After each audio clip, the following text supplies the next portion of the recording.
with another video for you. You wanted to know about what the buses are like in Nepal. So I'm gonna tell you all about it and share my experience, and I have 5 tips for you in this video. So the first tip when riding a bus in Nepal is to take it like an adventure. It is very bumpy. So I took the bus from Kathmandu to Soda, which is where Chitwan National Park is. And then from Chitwan National Park, I rode it to Pokhara. And then from Pokhara, I rode it back to Kathmandu. So I rode the bus a total of 3 times, and each time was a very unique experience.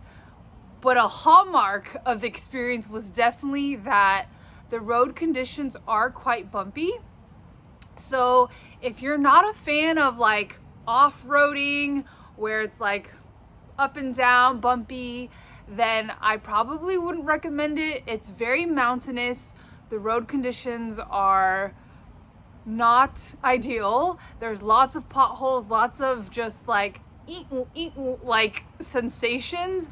I remember I would stand up because it was so bumpy that standing would feel more comfortable for me. And yeah, I remember that. I just was like, this is almost like I'm riding a horse or a mechanical bull. Like that's what the experience was like. And yeah, it was an adventure. It was fun. It's not a smooth ride. So if you are gung-ho about that and you're like, yeah, I want to take the bus, I want to go on a budget, then imagine and portray it like an adventure. Like you signed up for this 4 or 5 hour, maybe 6 hour long, like intermittent low-key roller coaster. Like that would be my number 1 tip. Okay.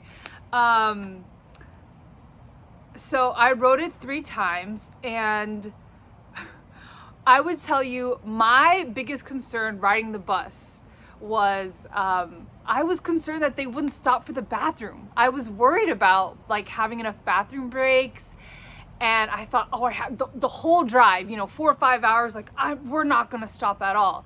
So I was just like, I can't drink any water, I have to fast and everything. But actually they did stop. Like they would stop anywhere from every hour to I think the longest interval was maybe 3 hours without stopping. And even then it was like not as common, right? The average was anywhere from 1 to 2 hours. My second tip would be to bring toilet paper and have it with you, because I didn't understand this until later, but it's just a different, I think you consider a different cultural experience where usually I would say using toilet paper is more of a Western thing. And then in Nepal, they use water, from what I understand. And so it's not usually supplied in the bathroom. So just a lot of the bathrooms are like squat style bathrooms. And so bring toilet paper always. And I do remember we would stop by a few places, especially around lunchtime, anywhere from like 11 to 1.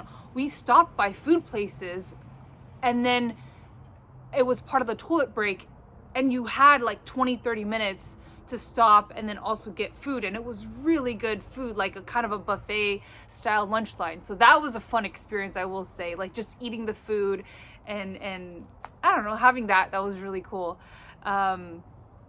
My third tip would be, so it was really helpful for me to know when we would stop, I would ask them, how long are we here for?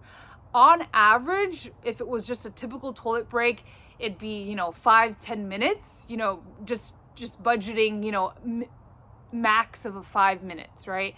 Or a minimum of 5 minutes is what I mean to say. And then you know, for instance, the lunch breaks, which I didn't always understand until later. It's like, oh, okay, we have 20-25 minutes here. And so asking that when you do stop, then you can have an idea, oh, how long you have to stretch your legs, to move around, walk around, explore.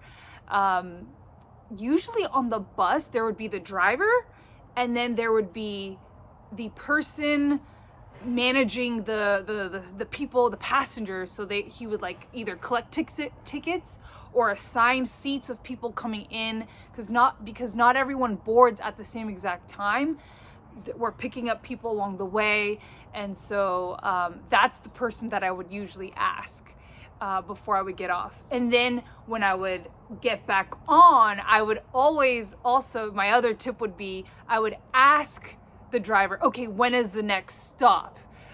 If I was able to. And that there was that one time when I asked and they were like, oh, in about 3 hours. And I was like, really? And then I was like thinking, no, there's no way. And then it ended up being, I was like, well, thank goodness I asked. So I had like an expectation set up in my mind. So that's tip number 3, asking about time intervals and everything. Okay, so I will tell you, this is tip number 4, okay? The 4th tip is to arrive early at your bus stop, okay? I actually missed the bus. I missed my bus, and the ticket specifically said 7:30. I was like, okay, 7:30, and I'm good. I'll get there, you know, a couple minutes early. I'll be fine. This was the first bus that I took from Kathmandu to Soraha, or Sora. I'm not sure how you pronounce it, but it's Saurha. And I remember the hostel person saying, like, you should get there, you know, early, budget some extra time. And I was like, okay, I'm good. And I didn't pay attention to my phone and my text messages, but I actually received a text message at 6:35 a.m. that said, hey, the bus is leaving at 7, right? And I didn't pay attention to my messages. So as I was getting ready and everything, but the bus actually left at 7 and I didn't get there till 7:25. And so what I learned from that experience is, it is good practice to check in, and on WhatsApp is what's used in Nepal, to just check in and confirm with the person that's the operating the bus, like, okay, the bus is leaving at this exact time. And then just also check in with the hostel people, like, okay, this is when this bus is leaving, right? It should be fine. And not live like in a little bubble where it's like the ticket says this, and not everything goes at that exact time. And so budgeting, like, so if my ticket says 7, I try to get there at 6:30 now and just have an idea. I think I found routinely the buses would leave at 7 a.m. In Nepal. So at each of the stops. And yeah, just check in. I think it's really good. Arrive early. And so when I would get to the bus stop, it wasn't always straightforward. I would usually ask someone, like, oh, okay, like, and I'd show them my ticket and someone would help me find my bus. It would take anywhere from, I don't know, sometimes 10 to 15 minutes. There's a lot of different buses, and sometimes the ticket that I purchased, the company didn't always match up with the bus sometimes. So there's just some kind of like budget for some cushion time when you get to the bus stop. But people are so helpful when you get to the bus stop, as long as you have a ticket. There's 2 different options when you book your ticket. You can do it through your hostel or your hotel, or you can do it on this website that I use, which was called Bookaway. And personally, that would be my 5th tip. Like, I really liked Bookaway for the convenience. There is an extra $2 to $3 fee to use it, but it gave me a peace of mind to have that confirmation, the name of the company. It was like I could plan it, you know, a couple days in advance. And it comes in a PDF through your email. You know, it worked really well for me, and it was really reliable to kind of plan and have an idea of the cities ahead of time. I booked once through the hostel, and I liked that too. It was a lot less information. It was just sort of like going off of like what they said. It was more, they had a paper ticket, and it was instead of an electronic through the email. And it seemed like there were a lot more locals in that. And so I will also share that there's different levels of buses. There's a local bus, but the one that I would typically ride was a tourist bus. And I think that's the kind of nicer quality, that in terms of like the ride being more comfortable, but even then it's still very bumpy. So just a heads up on that. I really felt comfortable in the buses. Like, aside from the adventure of the ride, I felt super safe in the buses. People were super friendly. My luggage, I kept my carry-on luggage in the back of the bus, and then I had like my day bag with me in the seat. And so typically the seats reclined. Sometimes I could open the window. There was a fan in some of the buses. There was a footrest. They didn't have seat belts, so just be aware of that. I didn't think they had any chargers, but there was window curtains, so if you wanted to, you know, sleep or cover the sun, that was really comfortable and nice. Yeah, I would say it was very chill in that way.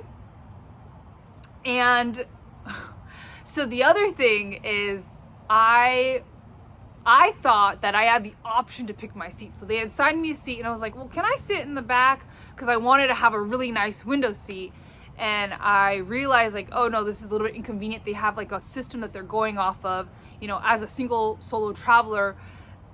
It's just, they fit me wherever I fit, right? And then they have like bigger groups or groups of 2 to manage. So just being mindful of that. I really tried in the beginning. I was like, but I want to sit here. And they're like, no, like this is probably better. So I was able to sit there where I wanted to for a short period of time until more people came, and they're like, okay, like go to this spot. And I was like, okay, cool. Yeah. The other thing that was really cool is anytime you ride a bus in Nepal, they always provided bottled water. It was just a thing. They would always have water. So don't be concerned if you don't have water. They always have it. And even so, it was so memorable, because I remember we'd be driving through these mountains, right? And then I just see the water bottles, because they were on the ground, like in the plastic wrapping, and they'd just be like shifting back and forth. And it was just the funniest thing. There were buckets for trash cans, so you could throw things, and those were rolling around as well. Like, just imagine the water bottles rolling in the aisle. It was just hilarious. Yeah, so here's my verdict. Would I ride the buses again in Nepal? Definitely. I look back and I have, like, because I saw it as an adventure, it was fun. It was really fun. I would say most of the time it was like a morning to an early afternoon, so I always felt safe, you know, arriving in the daytime. If the bus arrived later at night, I think I might have been a little bit less comfortable. But yeah, I had a good experience overall, and I think it sort of gave me a well-rounded experience, because I really liked to sightsee, and I really liked to just, I don't know, I really enjoyed looking out my window and being able to watch the view and see the scenery. I felt like that was really nice for me to do that. So yeah, I felt really good about that. I hope that if you go on the bus that you have a good experience as well. Let me know what you decide to do, and I hope this video was helpful. Bye!